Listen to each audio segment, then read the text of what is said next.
Okay, good morning and welcome to the Program Year 2026 IDA webinar. I hope everyone can hear me. Thank you all for attending today. Today's webinar will be recorded and posted online for those who couldn't attend.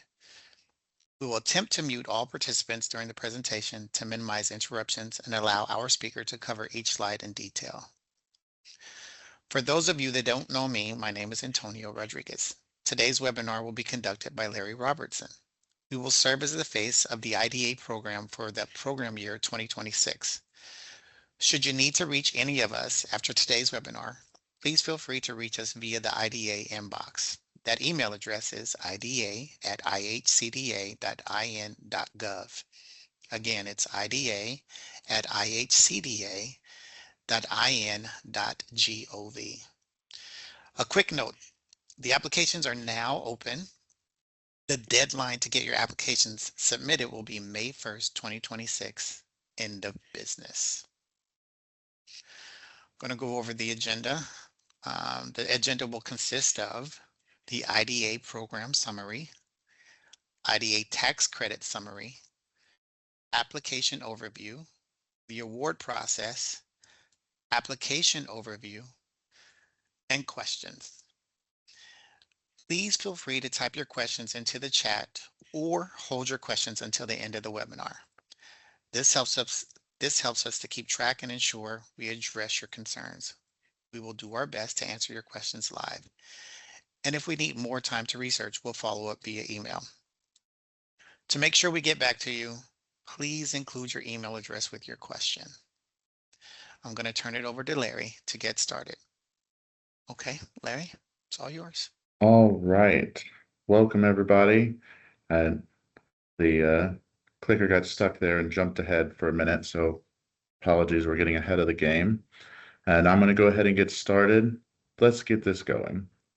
The IDA program. So the Individual Development Account, or IDA, helps low-income families achieve greater level of self-sufficiency and economic stability through education, match savings incentives, and purchase of assets. For those of you that have never been on the IDA program before, this is going to be very helpful in explaining what all of those words mean, especially when it comes time to actually fill out the application. For those of you that are on the program, a lot of this is just going to be review.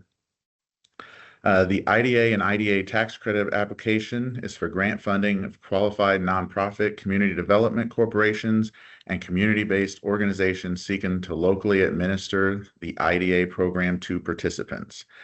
The IDA application is only for organizations, nonprofits wanting to administer the program. It does not apply for individuals seeking to be a participant on IDA. If anyone is joining the call that's a participant trying to be on the program, you will need to reach out to one of the agencies in your area that are administering IDA. This would not be the application for you. All right. There are 5 IDA assets. There's purchasing a motor vehicle, specifically for transportation to and from education or employment, owner-occupied repair, starting, purchasing, or expanding a small business, purchasing a primary residence, including the down payment assistance, and education or job training. Now, all of these are required to be in Indiana. If they're purchasing a home, starting a business, they're trying to do an owner-occupied repair, they must be in Indiana.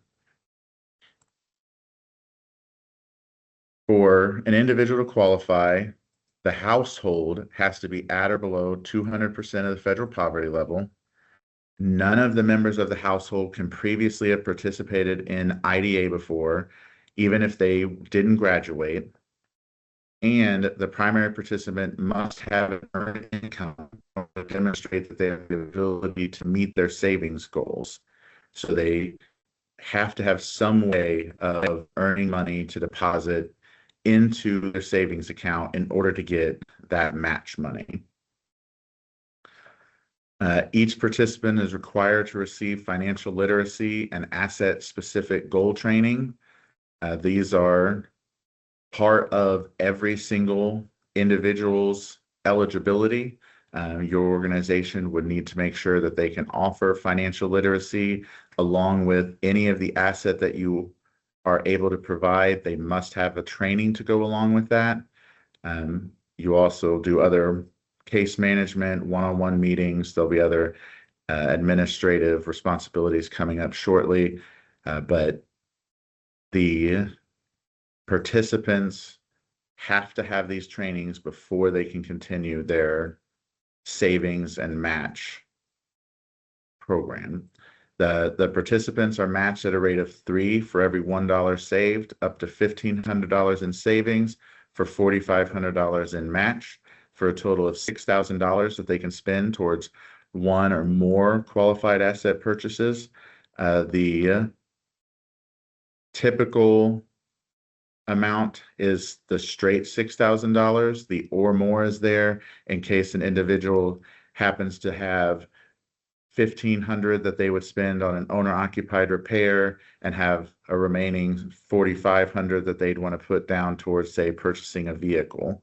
It is possible to do more than one asset at once with that $6,000, but the goals should be clearly defined up front and not kind of ambiguous throughout. They need to have a goal in mind, how much they're trying to save, what they're trying to purchase. Those things should be known ahead of time. Some of responsibilities as a program administrator, you'll have to do outreach for new applicants to be able to fill awards. You'll have to be able to approve and vet those participant applications, and then be able to provide case management to participants. The financial literacy that we talked about, the asset-specific training for whichever assets your agency is offering. And if your agency has the ability to get that training through another organization where you partner with another agency or another entity where they are providing the financial literacy or the asset specific goal, but your agency doesn't provide it directly, as long as you're able to provide all of that information in your application to show they're still going to get the training that's required of them, it just isn't directly from your agency, that is acceptable. You will also be required to guide participants through the opening of their accounts, the savings process, making their savings plans, coaching and overcoming barriers if they have any setbacks, if they have any instances where they're not able to meet their savings goals, trying to coach them through any financial or other burdens that may come up. You'll finish out with their asset purchase and successfully graduating them from the program and then doing the account closeout. For IDA tax credits, it's almost entirely the same as IDA, except instead of having funding from IHCDA with the claim submissions, you actually receive the money through tax credit donations. The contributors will donate funds to you in the hopes of funding IDA accounts. The tax credits are worth 50% of whatever is donated. For the example, $2,000 awarded is a $4,000 tax, and it's $4,000 award is equal to $4,000 in donations. Did I say it right that time? 2,000 in awards is 4,000 in donations. Donors claim credits on their Indiana state tax return to be able to offset that liability. The state is provided us with $200,000 every year across the state. So there is a limited number of accounts. There are 71 total accounts that can be added for IDA awards using this method. So if you happen to have, say, one agency gets all 71 accounts, which has never happened, by the way, only saying that for the example purposes, the cap doesn't quite reach the $200,000. It's just below in the $199,000 range. We couldn't take any more donations to give tax credits for above that dollar amount. You can accept donations for your agency for whatever purpose, but they wouldn't be able to go towards IDA, as the IDA is capped at being able to have the 200,000 in donation tax credits. And then the actual award that you were provided, if you were awarded, again, say the 71 accounts, you couldn't raise enough money to fund 80 accounts because you would be capped on the number of accounts that you would be able to raise funds for. Likewise, you wouldn't be able to raise $5,000 for an individual's match savings. Every match savings is capped at 4,500, whether it's IDA tax or the regular IDA, they can't have more than 4,500 in match funds. The donor information that you receive for IDA tax credits, that is sent back to IHCDA twice a year, in July and in January. We turn that information over to the Indiana Department of Revenue for the following tax season. The amount of contributions in a taxable year by the business or the individual may not be less than $100 and not more than $50,000. So one agency can't, or one individual or company can't donate more than 50,000, and they can't donate less than 100. Some of the eligible donors, you have organizations and corporations, families or couples, the donor advised funds in some cases.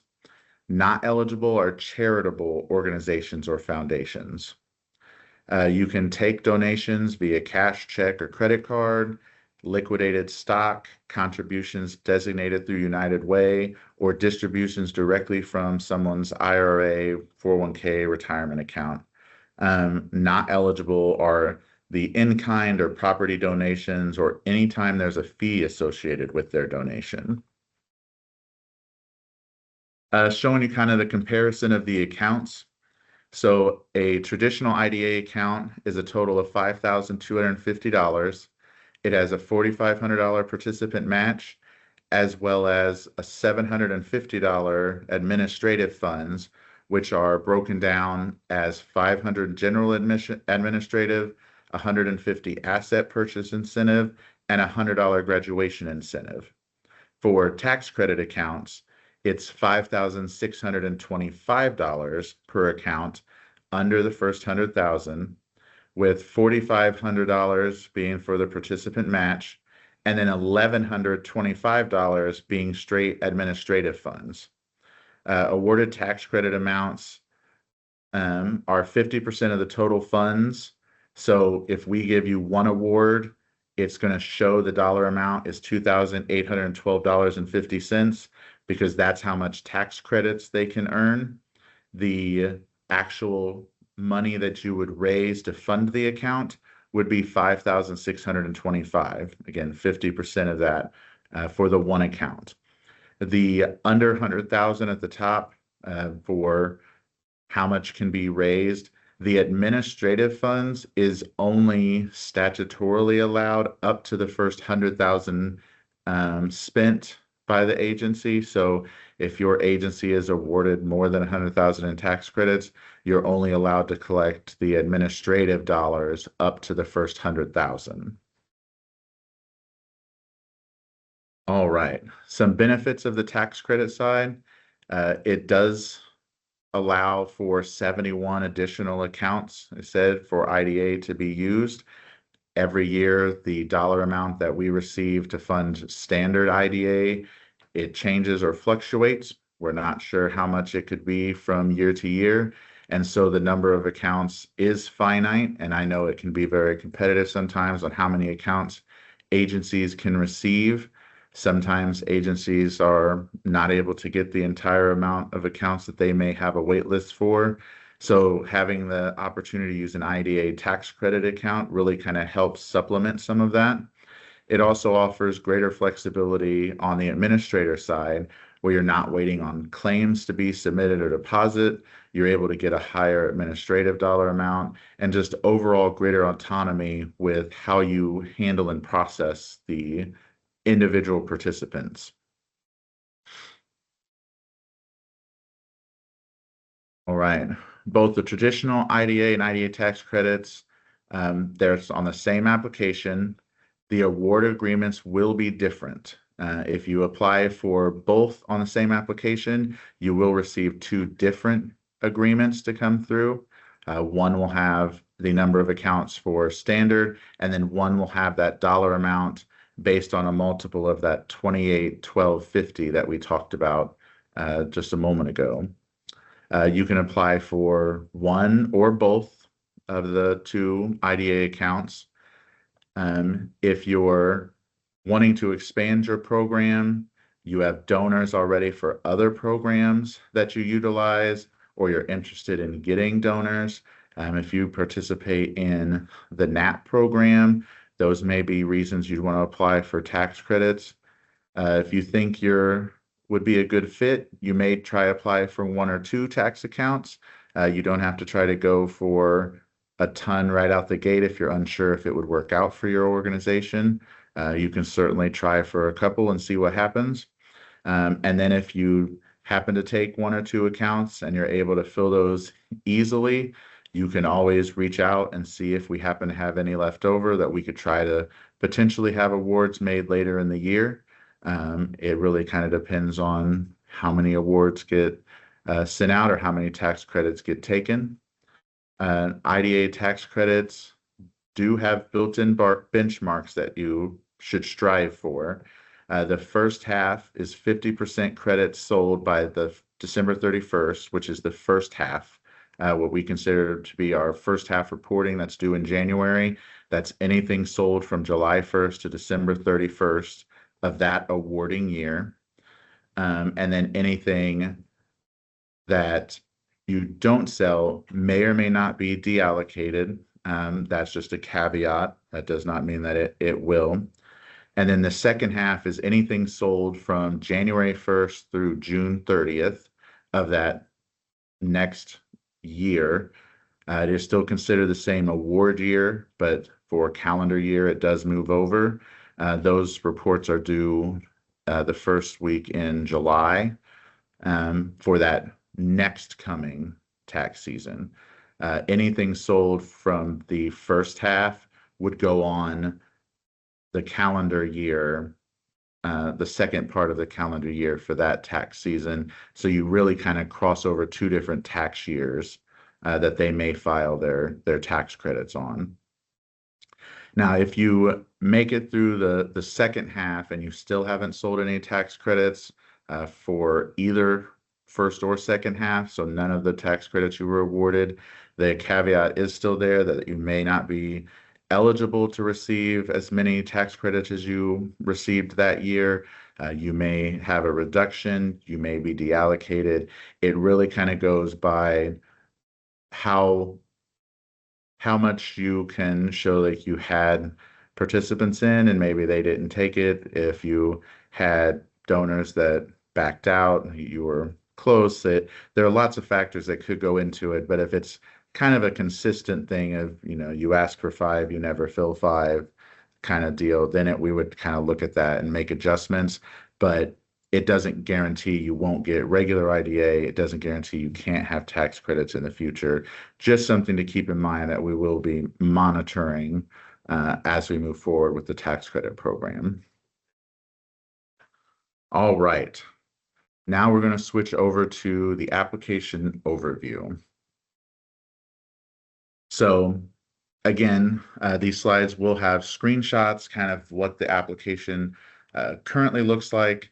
The screenshots aren't necessarily meant for you to be able to read exactly what's on the screenshot.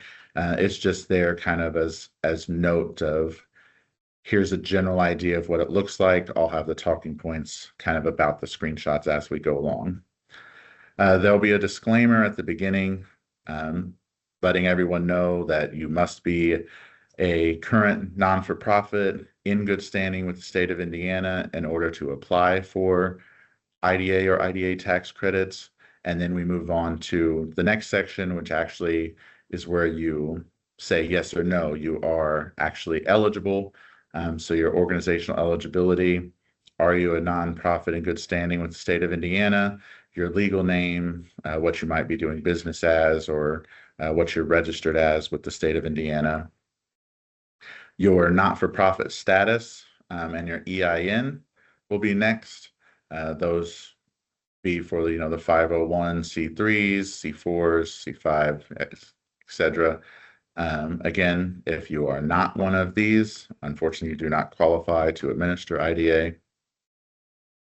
The organizational address, you will see that some of this it may look a little cumbersome, as if there were a ton of questions or sections, but some of it is because the sections are broken down with street, city, zip, things like that as separate fields, rather than previous years they were in one box for you to just put everything in a giant block. Now everything is its own field for you to put in. The authorized signatory, this is obviously going to be very important to signing your contracts. This will be the executive director or whoever is authorized at your agency to sign off on contracts and agreements. We'll need their name, title, and email. The actual IDA contact, who will be the primary for working with participants and in conjunction with IHCDA. We will need to have their contact information, email, phone number. If you're going to apply for tax credits, if you are, we'll need to know who the primary contact would be for the tax credit side. If you're not, you can hit no and move on to the next section. The organizational info for our website. IHCDA does put out a list of administrators that we have each current year, but if you happen to have information, say additional addresses of offices or phone numbers, or you would like your organization's website added out there, we can take some of that information and put it on our administrator list that we publish each award year directly on our website to provide to interested participants. So if you'd like that information out there, go ahead and throw it in section 8. The account request, this is where we start to get into some of the bulk important stuff as far as how many accounts your organization would like. If you're a new agency, you are limited to only having up to 5 accounts that you can request. It kind of gives you the 5 as a trial basis to kind of get your foot in the door and see if it is going to be the right fit for your agency, and if you are able to fill the accounts and have the trainings, etc. Returning agencies can ask for similar to what they had previous years, but if you are asking for a great deal more, we would ask kind of you to put in the reasoning why or what may have changed for that. If you're requesting tax accounts, how many would you like to have? And then describing your experience or performance selling tax credits. If you're a prior administrator, how did it go? How well do you think you do in the future? If you've never sold tax credits before, do you have other fundraising that you've done for your agency? Are you part of the NAT tax credits, or do you have other contribution style programs that are similar to raising donations for the tax credit program that you would be able to utilize to raise funds for IDA? The counties served, this is just going to be the service area, the counties in which that you currently work in, or any counties that you're willing to serve. If you happen to have offices that are not in particular counties that you serve, how would you serve those participants? Describe what you would do for participants that are in counties you don't currently have an office, but are either serving or willing to serve. Your program administration, how does the IDA program connect to your agency's mission and the programs that you currently offer, or other projects that you work on? What is your plan for recruiting and filling IDA awards, or making sure that graduates are successful? Will you administer IDA in conjunction with any other program? Will you try to use that in conjunction with another down payment assistance program or housing program? Will you utilize your other agency partners is another good example of what you can put out there. How will you recruit qualified participants? Will you put together a plan to have participants go through a vetting process different than, say, other programs that you administer? Or do you already have a process in place to vet qualified participants for programs that your agency currently offers? So you're able to pull qualified participants quite easily. And then for the IDA tax side, what potential donor funding will you try? How will you try to fundraise to get those donors? They have the similar question about, if you have other programs that you've had to do some type of donor funding for, how will that work? How will you do it specifically for IDA? For staffing, and identify the staff that may be involved or cross-trained to help maintain IDA. If you have staff turnover or other programs that pull staff away, are there going to be staff that can step in and help, do case management, provide education, help with claim submissions or bank transfers, provide any information you can about staff and their roles and ability to help with the IDA program. If you have staff that are going to do different parts of the program, say someone's going to do claims and someone's going to do outreach, you'll have someone that does case management, put all of that down there and how they'll work together.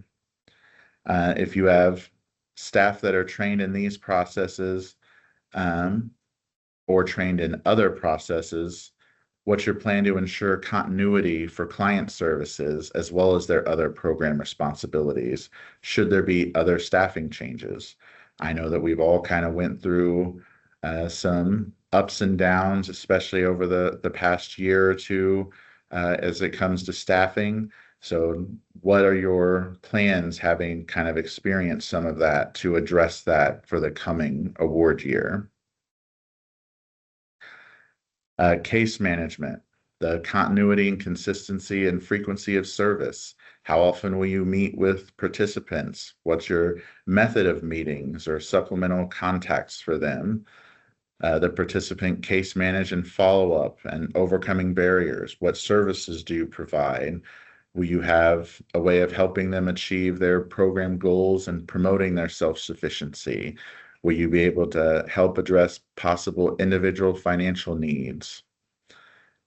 Keeping track of participants, or keeping participants on track, being able to have them maintain their savings goals, trying to help prevent them from having unsuccessful accounts or having to reach a point where they just have to withdraw from the program.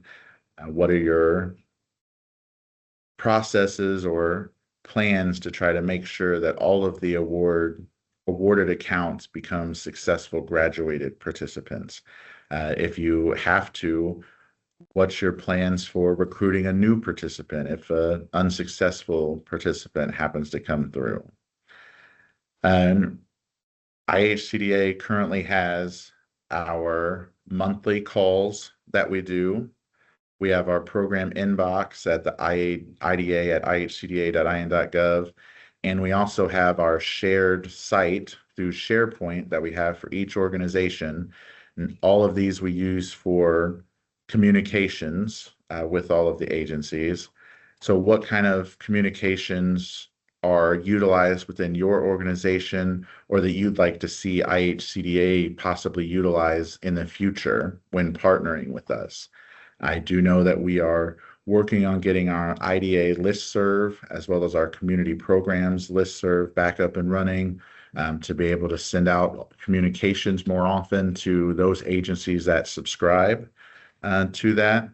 So if you have not, I encourage you to go to the subscription site and sign up for the IDA and the overall community programs notice. I know a lot of the organizations that partner with us happen to work with multiple of the programs that are under the community programs tab. So using the overarching community program, can be very beneficial to getting all of those communications that go out. The assets. This is where you will select the specific assets that your organization is wanting to apply for. Again, you have the education or job training, the starting or expanding small business, purchasing a primary residence, repairing primary residence, or purchasing a motor vehicle. You can select one or all anywhere in between those 5 assets. And then we ask that you explain the method you'll use if a participant needs to switch to a different asset, or if they make a secondary asset purchase. How will you work with them on changing that asset type if it's not an asset type that you would regularly offer? If you typically offer only purchasing motor vehicles and they want to do an owner-occupied repair, how would you handle that within the agency? The trainings, as we mentioned at the beginning, every participant's required to have financial education and asset-specific trainings. They are part of an overall requirement. That's the responsibility of the administrators to make sure that they have. The trainings must be completed within the first year that a participant signs up for the program, and they must be completed before participants able to make any withdrawals on their account. So in this section, we list all 5 of the asset types and then the financial education piece. And we want you to put out what that looks like. How will you administer financial education? And then how will you administer what program you're using to administer the specific asset types that you have requested to administer. If you don't have all of them, say you don't offer home repair, you can put not applicable in that blank. All 6 of the fields are required for an answer, but if it's one that you didn't select in the previous question, you can put not applicable there. But if you did select it in the previous question, there should be a clear explanation of how you plan on them obtaining those trainings in this section. Prior rewards. This is where we're taking into consideration the history and longevity of your programs, whether you were a current or past participant in IDA or IDA tax. We want to know if you have current awards out there, what award years did you receive funding? How many awards do you currently have active, with how many accounts on those? Do you currently have that you're either still looking to assign to participants, you haven't filled yet, or have been successful? And then over the last 5 years, have you had any accounts deallocated from your awards? I know that can kind of be a tough one to have to put down for some agencies, and it doesn't necessarily remove you from consideration in any way. It's just kind of a good point for you to make sure that you're aware. We would also be able to go back and be aware of times that the agency had to be deallocated for any particular reason. If you also happen to have tax accounts, how much donor money did you receive? How many accounts were you rewarded versus how much you were able to bring in? If you were able to bring in enough to fund at least one account, did you have a participant fill that account?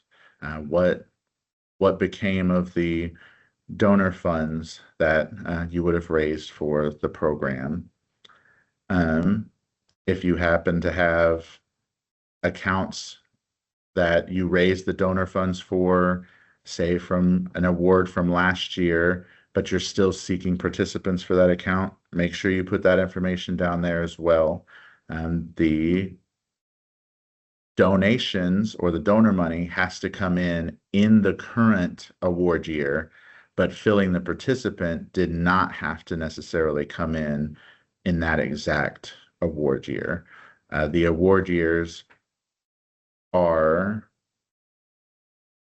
1 for tax credits, 4 for regular, but the actual participant accounts are 4 years for both. So if you have a tax credit account that you open, you get the donor funding for, you will have 4 years to have a participant filled and graduated from it. You just had to have the donor money in the first year. The financial institutions, this is obviously a very important one, especially for the IDA standard accounts. You will need to have an MOA in place with us and the financial institutions. So here you'll put down your financial institution that you're partnering with information. You can have more than one financial institution if they're doing a separate one for participant accounts and match accounts. It's not recommended that you have one that does multiple for multiple matches. So having one participant matched at this bank and at bank A and another participant matched at bank B is not recommended in the least. But you can have, say, participants are matched at bank A and administrative funds go to bank B. It does make it a little more cumbersome on your end, being able to have the accounts moved around in the end, but we do allow for that. So if you're doing separate accounts, there is an option for that here.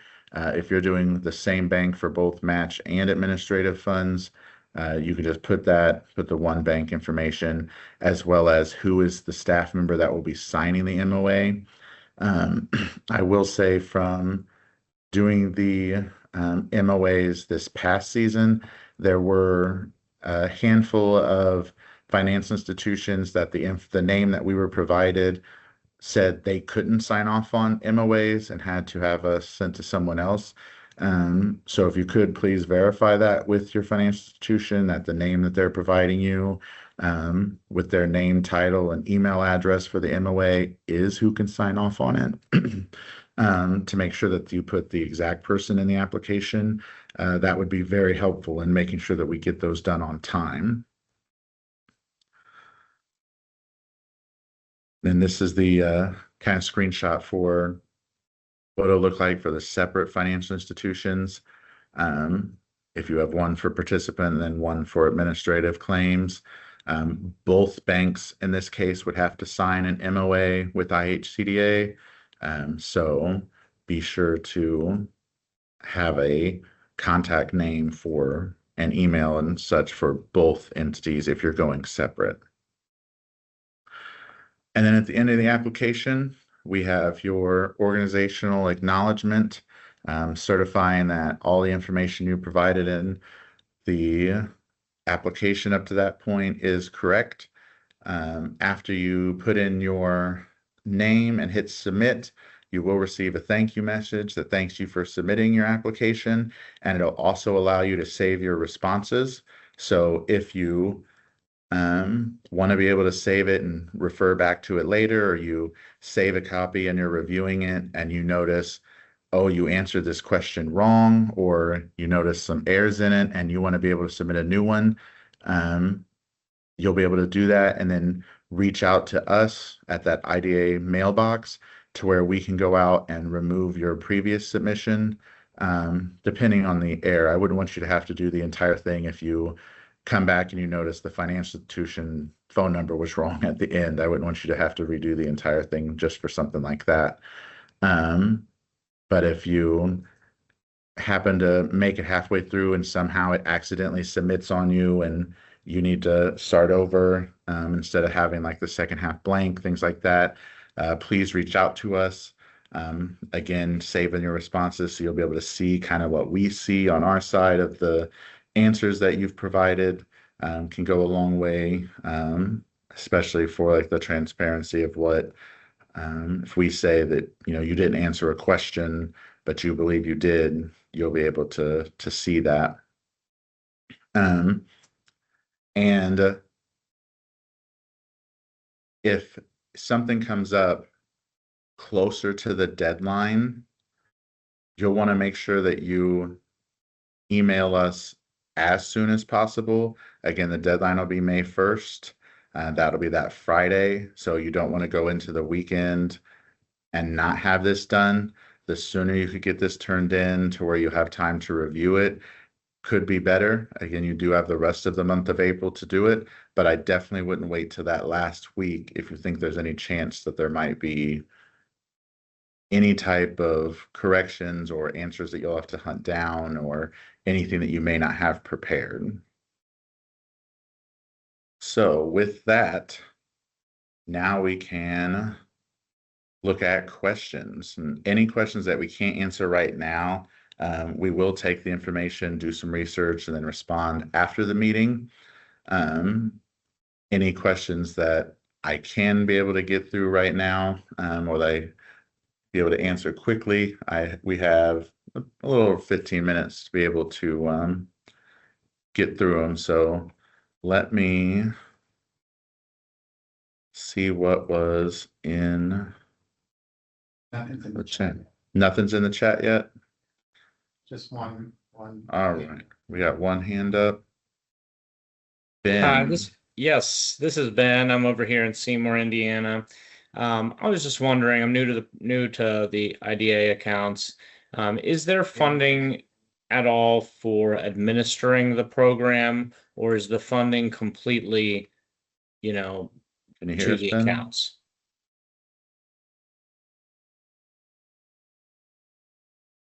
Uh-oh. Can you hear me? Ben, I can hear you. I don't think Larry can hear you. No, my sound is off, so I can't hear the Okay, let's question. unmute. Yeah, turn your sound on. Yeah. Yeah. Go ahead again, Ben. Yeah, so I'm here in Seymour, Indiana, and I'm new to IDA accounts, and I was wondering if there's any funding for administering the program from the IHCDA, or is all of the funding directly connected to going into the accounts? The IDA, I can actually jump back to that slide. I'm sorry IDA if I missed has, something. I came in late. there are two different IDA accounts. There's IDA traditional and IDA tax credits. Traditional IDA has $750 in administrative funds that can be received to go along with the $4,500 match funds. And then on IDA tax credit side, it has the $4,500 match funds and then $1,125 administrative funds. But the tax credit side is donor raised. Your organization would have to have donors raise the funds for the account and then receive their 50% tax credit for those donations. Yeah. So the amount of administrative dollars isn't a ton when it comes to some of the work that may have to go into these programs, depending on the other programs your organization has going for you already. But the primary purpose is the 4,500 match for the participants. Yep, that's helpful. I didn't realize that each of those three lines was for the organization. Yeah, so the 4,500 is just for participants. Oh, shouldn't have clicked. I was trying to highlight, sorry. The 4,500 is just for participants, and then 500 is general admin for the agency. That's typically used for things like payroll. And then 150 asset purchase incentive. So after you have a participant that has made their asset purchase, you can claim for the 150. And then if your participant successfully graduates the program, having made their asset purchases, then you can claim for another additional $100 for the agency. Yep, I see that. Thank you. Yep. There is a question in chat, Larry. Question in chat. Patricia. Is there a way to save the application process as we go? No, that's a good question, Patricia. Let me double check the application here. I thought it had a, I thought it would have a save button as well, but it didn't, so I saved it. When I got Yeah. back to it, everything was gone, started over. I don't think there is a way, Larry. Have to implement that, I think.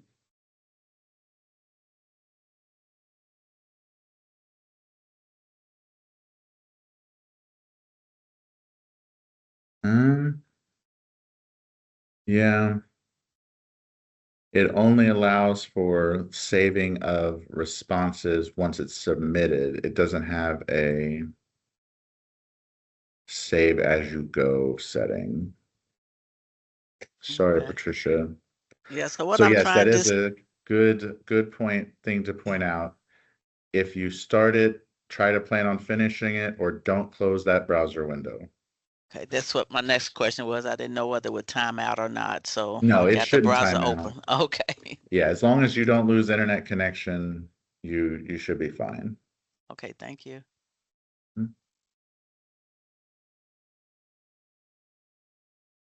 What other questions do we have about IDA or the application? I have a little bit of a complicated question. Maybe. So our organization works specifically with those who have felonies or misdemeanors on their record. So in Mhm. terms of the IDA program as a whole, is it like if we were to apply, then can that same, like the population that we work with a lot of times are not going to other agencies to do applications, like if it's offered in-house they do it. So if we were to apply, is it allowable to the people that qualify for our services to only do IDA with them and everyone else refer them to agencies doing IDA elsewhere, or does it need to be open to the general public? You can certainly vet, like if you were awarded some IDA accounts, you can certainly vet who you allow to be on your IDA program, to where if you have a participant that comes in and you're like, I think you would be better served going to XYZ agency for their program versus ours, you 100% are able to do that. As far as like them working with other agencies, they don't have to do anything with any other agency. If the assets, if you're able to offer the like financial literacy and the asset specific trainings requirements for the asset purchases that you'll offer, if you're able to do those for those participants, they can just entirely stay within your organization. I would say that's probably the standard. I know that we do have a handful of agencies that kind of help each other with those processes, where some agencies will offer financial literacy for themselves and for other agencies, which is something, by the way, that we are really hoping we can kind of expand on, to kind of build a network for the agencies, because we want all of you to be successful. And if some of you are, have the ability to help each other, like we're really hoping to build like a network for that. And we're hoping to work on that later this year, actually, to kind of start the groundwork for that. But as long as you're able to offer the specific trainings that are required and have the savings plan and everything for those participants, and the participants all qualify, like they all meet the 200%, they all have the earned income, and their household has no prior IDA, all of the requirements that we went over at the beginning there, then you should be okay. But yeah, if you have like specific scenarios or something you want to talk about, separately or have additional questions with it, you can shoot us the email at that the IDA@ihcda.in.gov email box, and then we can chat again, or you can shoot your questions there. We can set up another time to kind of have a one-on-one and walk through stuff with you. Okay, perfect. Thank you. And really quick follow-up question. So, we're like very small scale. So our only intention in applying for it would be to bring IDA to our participants who don't, like I said, like don't engage with other agencies necessarily that already do it. So if we apply, and I apologize if I missed it as you were going through the app, but could we potentially get like a much smaller amount of those accounts, so it's not like taken away from any other local agencies that do IDA? Oh, the new agencies are capped at 5 accounts. Okay, perfect. Anyway, so the max you would be allotted in your first year would only be 5 at the most that you would be allowed to receive that first year. Okay, sounds great. Thank you so much. Ben, you got another question? Yeah, I was wondering if we can set additional eligibility requirements on top of your eligibility requirements. Like maybe we say, oh, they got to be at below 100% of the poverty level, rather than 200%. Is that allowed for the program? You can make the requirements more stringent. You just can't make them more laxed. As long as they meet the minimum that we offer, you can have additional requirements, which some agencies have to do, especially if they have a large number of people that qualify that come to them and reach out for joining the program, to where they have a very large wait list. They will add some stipulations to kind of help bring down that list, so to speak. But it just has to kind of align with your agency's specific mission and the programs that you offer, things like that. You couldn't have obviously anything that was illegal as a requirement, or any extra stuff. But like your example about the 100%, as long as that was something you potentially did with your other programs and things, that should be okay. Got it. Thank you. Yep. Donna? Dr. Lana was what it would say? Dr. Lana? Good afternoon. Can you hear There me? it is. Yes, Dr. Lana. I can hear you. Yes.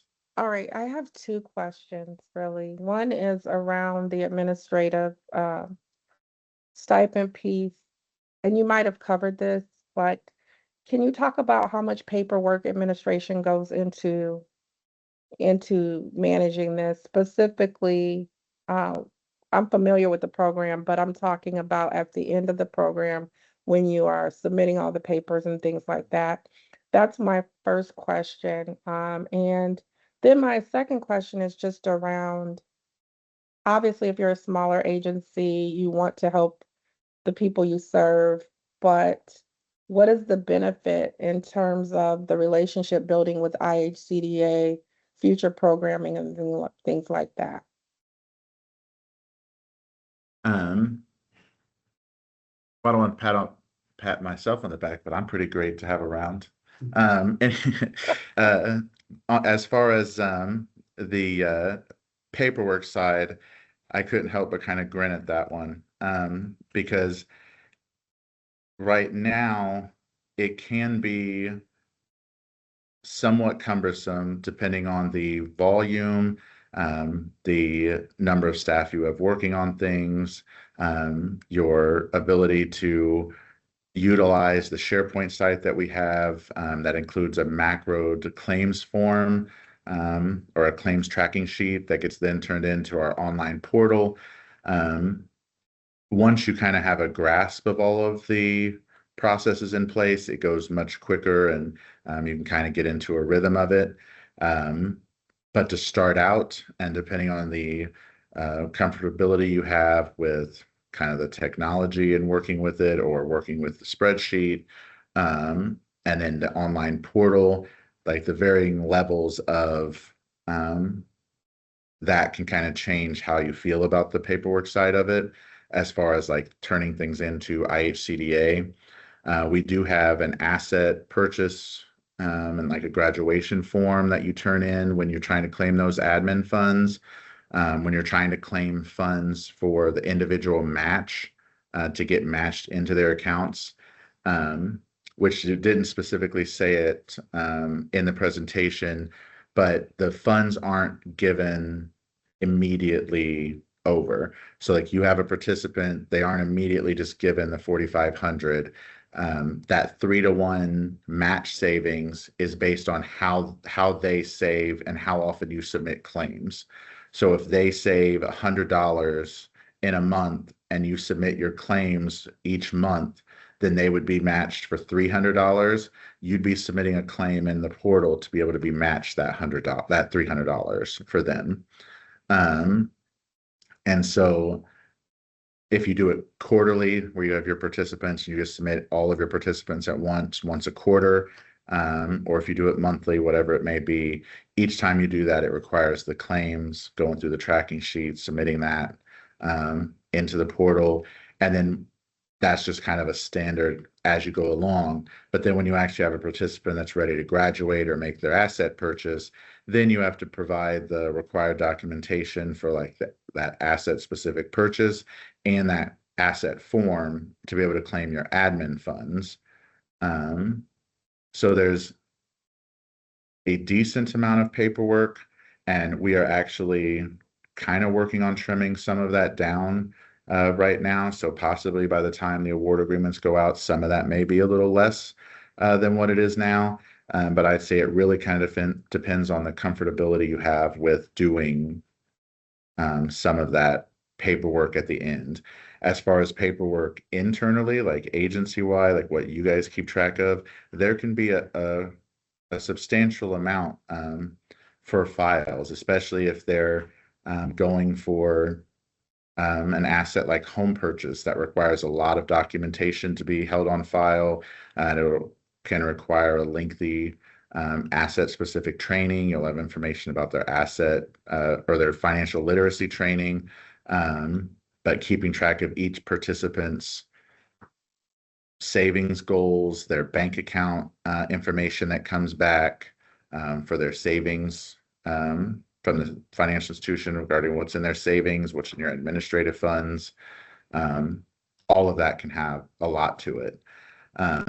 As far as the benefit for IHCDA, we offer a large variety of programs under community development with weatherization, energy assistance, neighborhood assistance program with their tax credits, the IDA, as well as a smattering of things for real estate side with housing choice vouchers, our multi-unit, our Section 42, et cetera, that depending on what your organization works with or what your partners works with, obviously having a relationship or kind of foot in the door to get to all of those programs can be beneficial for agencies.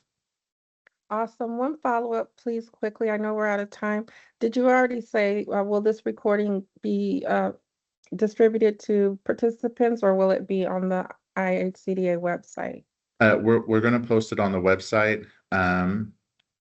Once we're done, I am going to have it trimmed up a little bit by our IT department because we had a lot of kind of dead air at the beginning there. So I am going to trim it up, but we will have it posted on our IDA website hopefully soon. I'm not sure how long it'll take them to get it, a week or so probably. So hopefully next week they'll have it on our website. All right. So with that, jump back to, well, I closed the presentation. So again, with that, I remind everybody the application deadline is end of business day, Friday, May 1st. So be sure to get those in there. And then if you have any questions, you can reach Antonio and I, the IDA inbox at IDA at ihcda.in.gov. Network call. Network call. Network. Network. Network call. Call. Monthly call. Oh, yes, the call. Thank you, Antonio. Next Wednesday for our current administrators, we do have our monthly call next Wednesday, 2 o'clock. That was our shameless plug that I almost let slide. Thank you, Antonio. So thank everybody for coming. And if you need us, just reach out.